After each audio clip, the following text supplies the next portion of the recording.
আজি পঢ়িব লাগিব খিলাফত আন্দোলন। ইয়াৰ ব্যাখ্যা লগতে মূল যিকেইটা বিষয়বস্তু সেইখিনি আমি এতিয়া আলোচনা কৰিম। কিতাপৰ সৈতে আমি তুলনা কৰি আগবাঢ়িম। প্ৰথম বিশ্বযুদ্ধত তুৰ্কীসকলৰ পৰাজয়ৰ ফলস্বৰূপে খলিফাৰ গুৰুত্ব একেবাৰে কমি গৈছিল। এই লাইনটো আছেনে প্ৰথমত? ইয়াৰ পৰা প্ৰথম বিশ্বযুদ্ধ 1914 চনত হৈছিলে, আমি কৈছোৱে 1919ত শেষ হ'ল। এই প্ৰথম বিশ্বযুদ্ধত তুৰ্কীসকল হাৰিছিলে, মানে পৰাজয় হৈছিলে। তেতিয়া খলিফাৰ গুৰুত্ব একেবাৰে কমি গ'ল। খলিফা কোন আমি চাম। এতিয়া প্ৰথম বিশ্বযুদ্ধৰ সময়টো 1914 চনৰ পৰা 18 চনলৈকে তুৰ্কী তথা অটোমন সাম্ৰাজ্যৰ জাৰ্মানীৰ পক্ষে যুদ্ধ কৰিছিলে, তাত হাৰিলে। এই পৰাজয়ৰ ফলস্বৰূপে তুৰ্কী খলিফা আচলতে ইছলামৰ আধ্যাত্মিক গুৰু। এই খলিফাজন ইছলাম লোকৰ আধ্যাত্মিক গুৰু। যুদ্ধত পৰাজয়ৰ লগে লগে তেওঁ যিটো সন্মান লাঘৱ হ'ল, ৰাজনৈতিক আৰু আধ্যাত্মিক প্ৰভাৱ যথেষ্ট কমি গ'ল। গতিকে খলিফা আছিল মুছলিম বিশ্বৰ এজন গম্ভীৰ আদৰ্শ চিহ্ন। তেওঁৰ ক্ষমতা হ্ৰাসে বিশ্বৰ মুছলমানসকলক উদ্বিগ্ন কৰে, চিন্তাত পেলালে। বৰ্ডত মুছলমানসকলে তুৰস্কৰ সম্ৰাটক খলিফা বা আধ্যাত্মিক গুৰু হিচাপে গণ্য কৰিছিল। গতিকে খলিফা আচলতে কোন? তুৰস্কৰ সম্ৰাট আছিল, আৰু মুছলমান লোকসকলে তেওঁক আধ্যাত্মিক গুৰু হিচাপে গণ্য কৰিছিল। এইটো গতিকে তুৰস্কৰ সম্ৰাটক বিশ্ব মুছলিম সমাজে খলিফা বা ইছলামিক ৰাষ্ট্ৰৰ নেতা হিচাপে স্বীকৃতি দিছিলে। এই খলিফা মুছলিম ধৰ্মীয় বোধৰ এক গুৰুত্বপূৰ্ণ প্ৰতীক আছিল, যিজনে মুছলমানসকলক ধৰ্মীয় দিশত নেতৃত্ব দিছিলে। কিন্তু যেতিয়া হাৰি গ'ল প্ৰথম বিশ্বযুদ্ধত, তাৰ ফলত কি হ'ল? খলিফাই নিজৰ সাম্ৰাজ্যৰ যিবিলাক পবিত্ৰ ঠাইবোৰ আছিলে তাত থকা অধিকাৰ হেৰুৱাব লগা হ'ল। আৰু হেৰুৱাৰ লগে লগে মুছলমান লোকসকল উত্তেজিত হৈছিলে। প্ৰথম বিশ্বযুদ্ধত তুৰ্কীসকলৰ পৰাজয়ে খলিফাৰ যিটো পবিত্ৰ স্থান, মক্কা নাম শুনিছেনে নাই? মদিনা, এইবিলাক হেৰুৱাব লগা হ'ল নিজৰ অধিকাৰ। গতিকে এই স্থানসমূহে আছিলে ইছলাম ধৰ্মৰ অত্যন্ত পবিত্ৰ স্থান। আমাৰ যেনেকে বৃন্দাবন আছেনে নাই? হিন্দুসকলৰ কামাখ্যা দেৱী মন্দিৰ আছে, পবিত্ৰ স্থান। এইবিলাক হেৰুৱালে আমাৰ হিন্দুসকলো উত্তেজিত হ'ব। তেনেকে তেওঁলোকে এইবিলাক স্থান হেৰুৱালে। গতিকে খলিফাৰ দ্বাৰা এই স্থানসমূহৰ নিয়ন্ত্ৰণ হেৰুৱাই মুছলমানসকলৰ মাজত অসন্তোষ, উদ্বেগ আৰু উত্তেজনা বাঢ়ি গৈছিল বা জন্ম হৈছিলে। তেনেকুৱা পৰিস্থিতিত ভাৰতীয় মুছলমান লোকসকলে কি কৰিলে? কি ৰাজনৈতিক পৰিৱেশৰ সৃষ্টি হ'ল? গতিকে ভাৰতীয় মুছলমানসকলে খলিফাৰ এনে দুৰ্ভাগ্যত শংকিত হ'ল, আৰু দুজন লোকৰ নাম ইয়াত দিছে, মৌলানা শৌকত আলী আৰু মহম্মদ আলী। তেওঁলোকে নেতৃত্বত এখন খিলাফত সমিতি গঠন কৰিলে। মানুহ দুজনৰ নাম লাগিব, মৌলানা শৌকত আলী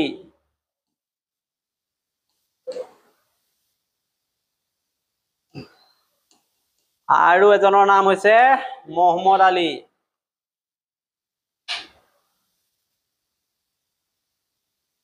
তেওঁলোকে এই পৰিস্থিতিত আগবাঢ়ি আহিলে নেতৃত্ব দিবলৈ। কি গঠন কৰিলে? খিলাফত এইখন কমিটি গঠন কৰিলে, খিলাফত কমিটি। প্ৰশ্নটো আহিব যে খিলাফত কমিটি কোনে গঠন কৰিলে? খিলাফত কমিটি গঠন কৰাৰ উদ্দেশ্য কি আছিল? যে আগভাগ কোনে ল'লে? মৌলানা শৌকত আলী আৰু মহম্মদ আলী কিয় গঠন কৰিলে তেতিয়া সেই কথাটো ক'ব লাগিব প্ৰথম বিশ্বযুদ্ধৰ পিছত তুৰ্কী সম্ৰাট খলিফাৰ যি মৰ্যাদা আছিলে হেৰুৱাব লগা হ'ল তেওঁলোকে তেওঁলোকৰ পবিত্ৰ স্থানসমূহ হেৰুৱাই মুছলমান লোকসকল শংকিত হৈছিল এনে পৰিস্থিতিত ইয়াক পুনৰ উদ্ধাৰ কৰিবলৈ তেওঁলোকে সচেতন সজাগতাৰ সৃষ্টি কৰিবলৈ খিলাফত সমিতি গঠন কৰিলে নেতৃত্ব ল'লে মৌলানা শওকত আলী আৰু মহম্মদ আলীয়ে কাৰণ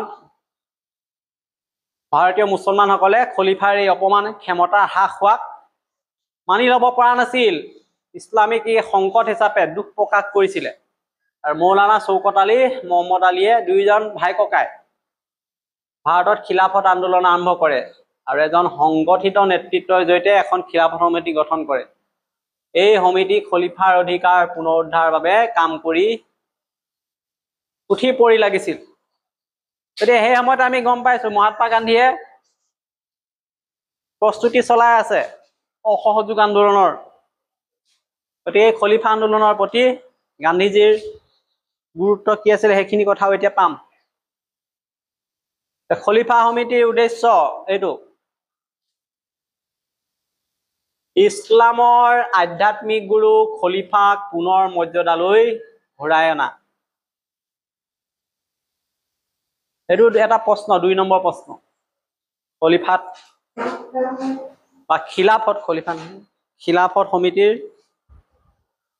উদ্দেশ্য কি এটা ক'ব লাগিব খিলাফত সমিতিৰ মুখ্য উদ্দেশ্য আছিল খলিফাৰ হেৰুৱা ধৰ্মীয় ৰাজনৈতিক মৰ্যাদা পুনৰ উদ্ধাৰ কৰা খলিফাক ইছলাম ধৰ্মৰ একতাৰ নেতৃত্বৰ প্ৰতীক হিচাপে পুনৰ প্ৰতিষ্ঠা কৰা হ'ব এই আন্দোলনৰ মুখ্য আন্দোলন গতিকে ইয়াক গোটেইটো ক'ব খিলাফত আন্দোলন গান্ধীজীৰ স্থিতি কি আছিল এই সময়ত ইয়াত দিছে গান্ধীজীয়ে ৰাষ্ট্ৰীয় স্বাৰ্থত ভাৰতীয় হিন্দু আৰু মুছলমানক ঐক্যবদ্ধ কৰিবলৈ ইয়াক এটা সুযোগ হিচাপে গ্ৰহণ কৰি খিলাফত আন্দোলনলৈ মুকলি সমৰ্থন জনোৱাৰ সিদ্ধান্ত গ্ৰহণ কৰিছিল এটা প্ৰশ্নটো আহিব খিলাফত আন্দোলনৰ প্ৰতি গান্ধীৰ স্থিতি কি আছিল বা গান্ধীয়ে কিয় ইয়াক সমৰ্থন কৰিলে তেতিয়া এই কথাটো স্পষ্টকৈ লিখিব পাৰিব লাগিব যে গান্ধীজীয়ে ৰাষ্ট্ৰীয় স্বাৰ্থত বুজি পাইছিলে হিন্দু মুছলমান এক হৈ যাব লাগিব নহ'লে ৰাষ্ট্ৰৰ স্বাৰ্থ সুৰক্ষিত নহ'ব সেইকাৰণে এইটো এটা সুযোগ আহিছে খিলাফত আন্দোলনে সমৰ্থন জনালে হিন্দু মুছলমান একতাৰ প্ৰয়োজনীয়তা অনুভৱ কৰি সুযোগ হিচাপে লৈ মুছলিম ধাৰা আন্দোলন বুলি নলৈ দেশৰ স্বাধীনতা আন্দোলনৰ সৈতে ইয়াক সংযোগ ঘটালে তেওঁ জনসাধাৰণৰ মাজত ঐক্য সহযোগিতা আনি এই জাতীয় আন্দোলনটোক শক্তিশালী কৰাৰ উদ্দেশ্যে সম্পূৰ্ণ সমৰ্থন দিলে তেওঁ কি ক'লে খিলাফত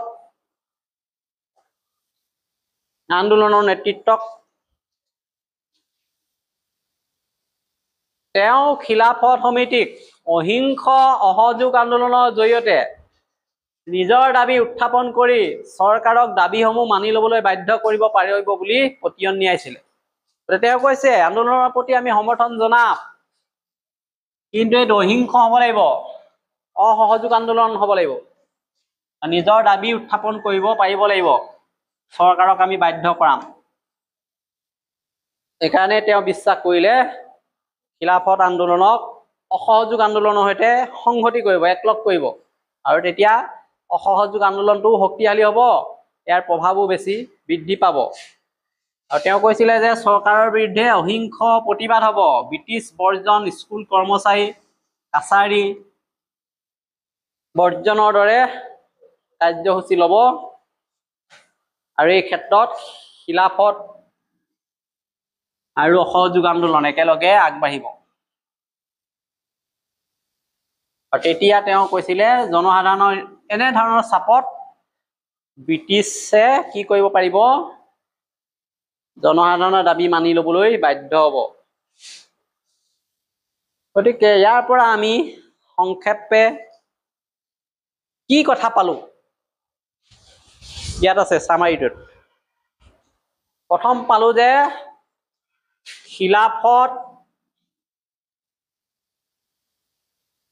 আন্দোলন ভাৰতৰ স্বাধীনতা আন্দোলনৰ এক গুৰুত্বপূৰ্ণ পৰ্যায় বুলি পালো যি মুছলমানসকলৰ ধৰ্মীয় অনুভূতিক কেন্দ্ৰ কৰি আৰম্ভ হৈছিল, গান্ধীজীয়ে ইয়াক ৰাষ্ট্ৰীয় আন্দোলনৰ সৈতে একলগ কৰি হিন্দু মুছলমান লোকৰ মাজত একতা প্ৰতিষ্ঠাৰ চেষ্টা কৰিছিল। এই আন্দোলনে অহিংস প্ৰতিবাদৰ দৰে এক নতুন দিশ প্ৰদান কৰিছিল। গান্ধীজীৰ নেতৃত্বত স্বাধীনতা আন্দোলনটোক অধিক জনভিত্তিক হ'বলৈ এটা ৰাস্তা পথ মুকলি কৰি দিছিল। গতিকে এইখিনি কথা এই খিলাফত আন্দোলনটোত অন্তৰ্ভুক্ত হ'ব লাগিব। যিকোনো প্ৰশ্ন ইয়াৰ পৰা উঠিব পাৰে, এই প্ৰশ্নবিলাক বিশ্লেষণ কৰি আমি ইয়াক এটা নতুন ধৰণে লিখিব পৰা হৈ যাব লাগিব। পৰীক্ষাত এনেকুৱা নহয় কি প্ৰশ্ন আহিব আমি নাজানো। তাৰ কাৰণে গোটেই বস্তুটোৱে নিজে প্ৰস্তুত হৈ যাব লাগিব। এতিয়া এনেকুৱা ধৰণৰ প্ৰশ্ন আহিব পাৰে, আমি চাওঁ।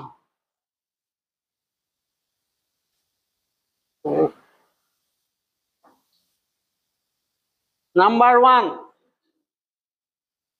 এইটো প্ৰশ্ন প্ৰশ্ন ডাঙৰকে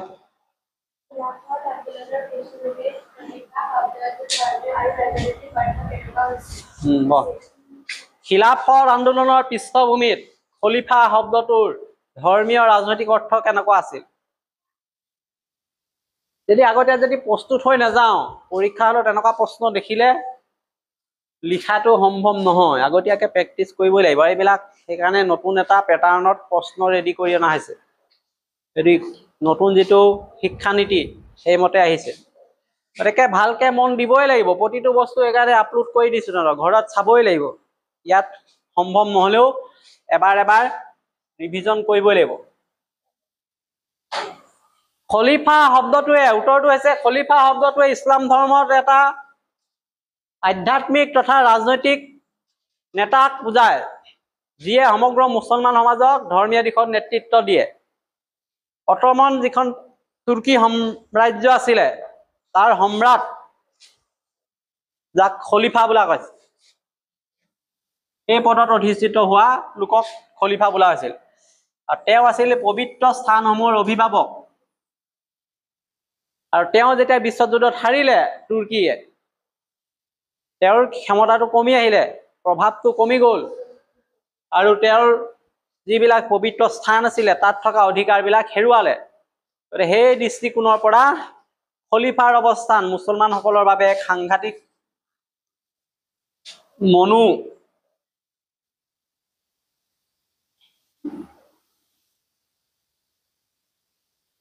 বিজ্ঞানৰ দিশৰ পৰা এক কাৰক হিচাপে থিয় দিলে।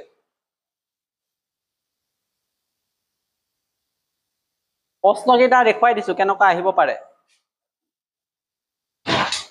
দুলুমণি পদ 2 নম্বৰ প্ৰশ্ন।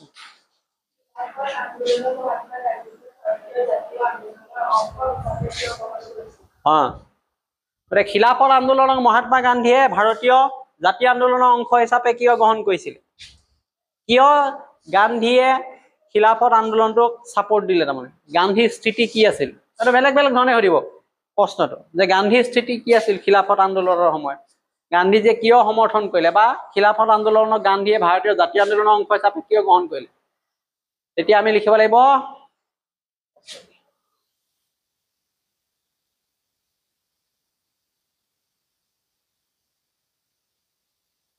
গান্ধীজীয়ে খিলাফত আন্দোলনক কেৱল এক ধৰ্মীয় ইস্যু হিচাপে নলৈ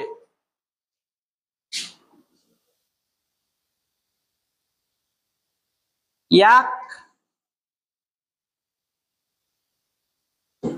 এক ৰাষ্ট্ৰীয় ঐক্য স্থাপনৰ সুযোগ হিচাপে ললে। কিয় তেওঁ বিশ্বাস কৰিলে যে হিন্দু মুছলমান দুইটা সম্প্ৰদায়ক একত্ৰিত কৰা, ইফালে হিন্দু আৰু মুছলমান দুইটা একত্ৰিত হ'ব লাগিব, এতিয়া শক্তি হ'ব এটা বৃহৎ শক্তি। আৰু ইয়াৰ সময় আহি পৰিছে, আৰু এটা সুবিধা দিছে এই খিলাফত আন্দোলনে। গতিকে তেওঁ খিলাফত আন্দোলনক অসহযোগ আন্দোলনৰ সৈতে লগ কৰি দিলে।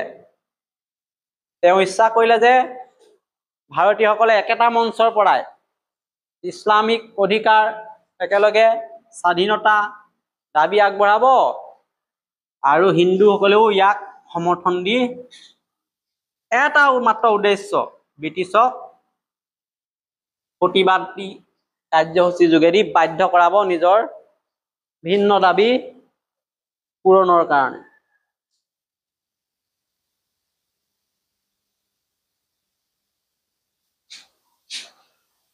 বাউৰী প্ৰশ্ন ৩ নম্বৰ প্ৰশ্ন।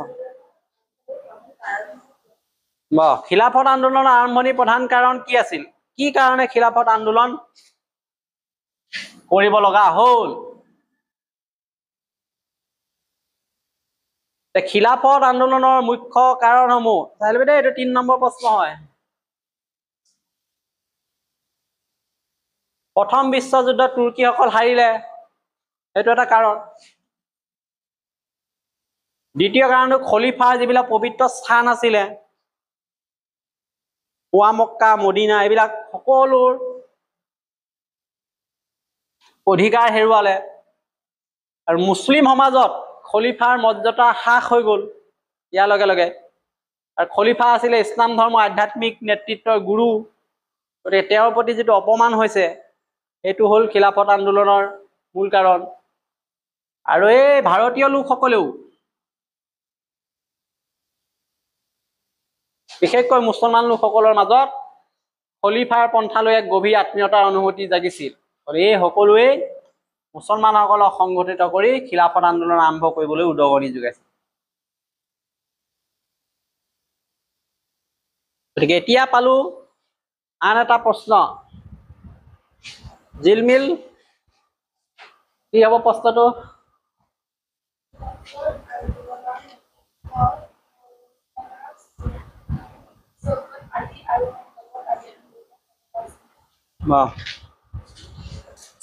খিলাফত আন্দোলনৰ নেতৃত্বত যিটো দিছিলে মৌলানা শওকত আলী, মহম্মদ আলী, কেনেকুৱা ভূমিকা আছে? আমি কৈ আছো মহম্মদ আলী, শওকত আলী দুইজন ব্ৰাদাৰ্ছ, ভায়েক ককাই। খিলাফত আন্দোলনৰ মুখ্য সংগঠক আছিল। তেওঁলোকে কি কৰিলে? ভাৰতীয় মুছলমান লোকসকলক সংগঠিত কৰি এখন খিলাফত সমিতি গঠন কৰিছিলে। গতিকে খিলাফত সমিতি গঠন কৰাত মুখ্য ভূমিকা লৈছে এই দুজন ব্যক্তিয়ে। আৰু ইয়াৰ মূল উদ্দেশ্য আছিলে খিলাফত সমিতিৰ যে তেওঁলোকে খলিফাৰ অধিকাৰ পুনৰুদ্ধাৰ কৰিব, ৰাজনৈতিক ধৰ্মীয় আন্দোলন একেলগে চলাব আৰু এই আন্দোলনৰ মাধ্যমেৰে ভাৰতীয় মুছলমানসকলৰ মাজত ধৰ্মীয় চেতনা, ৰাজনৈতিক সচেতনতাও বৃদ্ধি কৰিব।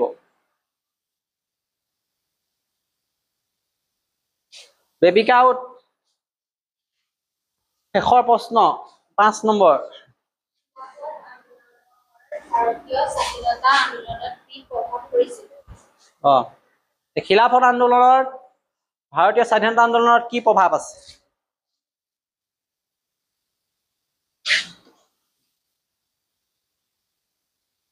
খিলাফত আন্দোলনে ভাৰতীয় স্বাধীনতা আন্দোলনৰ ক্ষেত্ৰত বহুমুখী প্ৰভাৱ পেলালে। প্ৰভাৱ নাই পেলোৱা বুলি ক'ব নোৱাৰি। কেলে? প্ৰথম কথা, হিন্দু মুছলিম একতা গঢ়ি তুলিলে। দুটা হিন্দু আৰু মুছলিম এই দুটা সম্প্ৰদায়ক একগোট কৰাই দিলে, এক হৈ গ'ল। গান্ধীজীৰ অহিংস আন্দোলনক অধিক জনভিত্তিক কৰিলে। গান্ধীজীয়ে যিটো অহিংস আন্দোলন আৰম্ভ কৰিছিলে, এই অহিংস আন্দোলনৰ লগত খিলাফত আন্দোলন যোগ হৈ গ'লে আৰু শক্তিশালী হৈ গ'ল, গণভিত্তিক হ'ল।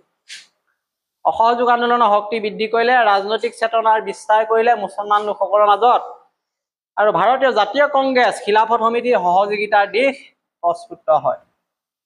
অৰ্থাৎ এই ধৰণে খিলাফত আন্দোলনে ধৰ্মীয় ইচ্ছুক ৰাজনৈতিক শক্তিক ৰূপান্তৰ কৰি স্বাধীনতা আন্দোলনৰ এক নতুন দিশ প্ৰদান কৰিলে। এইকেইটা আছিলে আমাৰ আজিৰ আলোচনাৰ মূল বিষয়বস্তু খিলাফত আন্দোলনলৈকে। নেক্সট আমি অসহযোগ আন্দোলন পঢ়িম